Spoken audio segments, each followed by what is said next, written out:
సంగారెడ్డి నియోజకవర్గంలో బీసీ బంధు ద్వారా ₹1,00,000 ఆర్థిక సాయం చెక్కుల పంపిణీ కార్యక్రమానికి రాష్ట్ర ఆర్థిక వైద్యారోగ్య శాఖ మంత్రి హరీష్ రావు ముఖ్య అతిథిగా హాజరయ్యారు. 300 మంది లబ్ధిదారులకు ₹1,00,000 చెక్కుల పంపిణీ చేసి అనంతరం కార్యక్రమంలో పంచాయతీ సెక్రటరీలను రెగ్యులరైజ్ చేస్తూ ఉద్యోగ నియామక పత్రాలను అందించారు. ఇదే క్రమంలో సైదాపూర్, గంగాపూర్, మారేపల్లి గ్రామాలకు సంబంధించి లబ్ధిదారులకు ఇళ్ల స్థలాల ప్రొసీడింగ్స్ మంత్రి అందించారు. ఈ కార్యక్రమంలో జెడ్పీ చైర్పర్సన్ మంజుశ్రీ, మాజీ ఎమ్మెల్యే హ్యాండ్లూమ్స్ కార్పొరేషన్ చైర్మన్ చింత ప్రభాకర్, జిల్లా కలెక్టర్ శరత్ కుమార్, స్థానిక ప్రజాప్రతినిధులు, నాయకులు పాల్గొన్నారు. అంతేకాకుండా ఈరోజు మూడో కార్యక్రమం మా పంచాయత్ సెక్రటరీలు అద్భుతంగా పనిచేశారు. చాలా చక్కగా పనిచేసిన పంచాయత్ సెక్రటరీలకు వారిని రెగ్యులరైజేషన్ చేస్తూ పంచాయత్ సెక్రటరీలకు ప్రభుత్వ ఉద్యోగులుగా గుర్తించే సర్టిఫికెట్లు, ఉద్యోగ నియామక పత్రాలు కూడా ఈరోజు అందిస్తా ఉన్నాం. చాలా రోజుల నుంచి గత 2-3 ఏళ్లుగా ఈ పంచాయత్ సెక్రటరీలు చక్కగా పనిచేసి అనేక రాష్ట్ర స్థాయి, జాతీయ స్థాయి అవార్డులు తీసుకొచ్చారు. మరి ఆ పంచాయత్ సెక్రటరీలు చేసినటువంటి కృషిని గుర్తించిన మన ముఖ్యమంత్రి గారు వారి సర్వీసెస్ ను రెగ్యులరైజ్ చేస్తూ ప్రభుత్వ ఉద్యోగులుగా నియమించే ప్రక్రియ కూడా ఈరోజు చేసుకుంటా ఉన్నాం.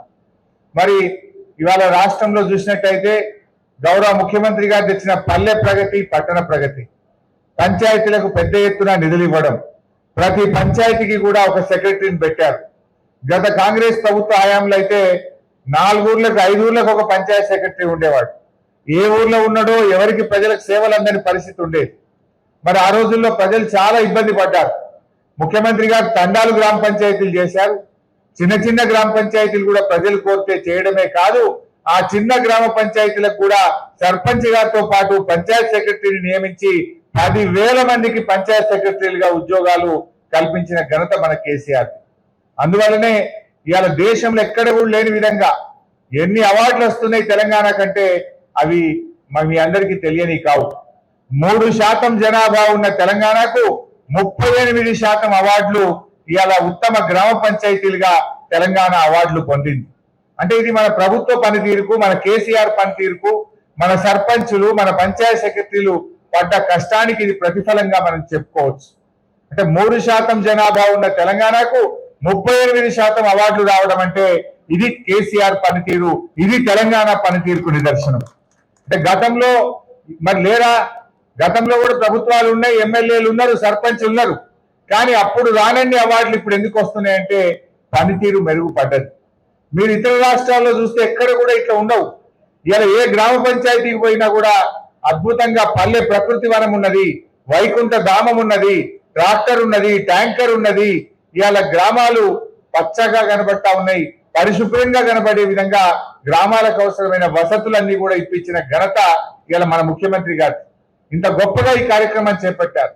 దేశంలో ఏ గ్రామంలో వెళ్ళినా, ఇతర రాష్ట్రాల్లో, తెలంగాణ మినహా ఏ రాష్ట్రానికి పోయినా ఊరుకో ట్యాంకరు, ట్రాలీ ఎక్కడ కూడా ఉండదు. ప్రతి ఊరికి వైకుంఠధామం, డంప్ యార్డు, నర్సరీ ఎక్కడైనా ఉన్నాయంటే ఒక్క తెలంగాణ రాష్ట్రంలోనే మన ముఖ్యమంత్రి కేసీఆర్ గారు ఏర్పాటు చేయడం జరిగింది. ఈ రకంగా ఇవాళ మన గ్రామాల్లో కూడా పరిశుభ్రత పెరిగింది.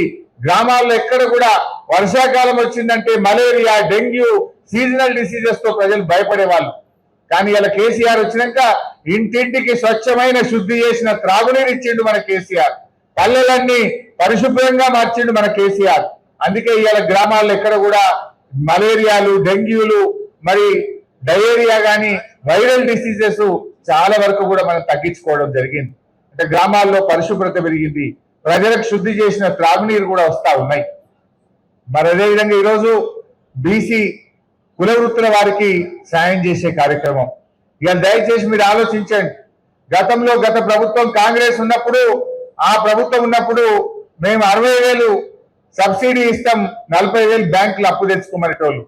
ఆ 40,000లో బ్యాంకు కాన్సెంట్ రావాలంటే బ్యాంకుల చుట్టూ, ఆఫీసుల చుట్టూ తిరిగి తిరిగి కాళ్ళ చెప్పులు అరిగే పరిస్థితి ఉండే. ఆ అప్పుకు మిత్తి మీద మిత్తిపడి ఈ 1,00,000 అందుకే పోయిన పరిస్థితి ఉంటుండే. కానీ ఇలా కేసీఆర్ గారు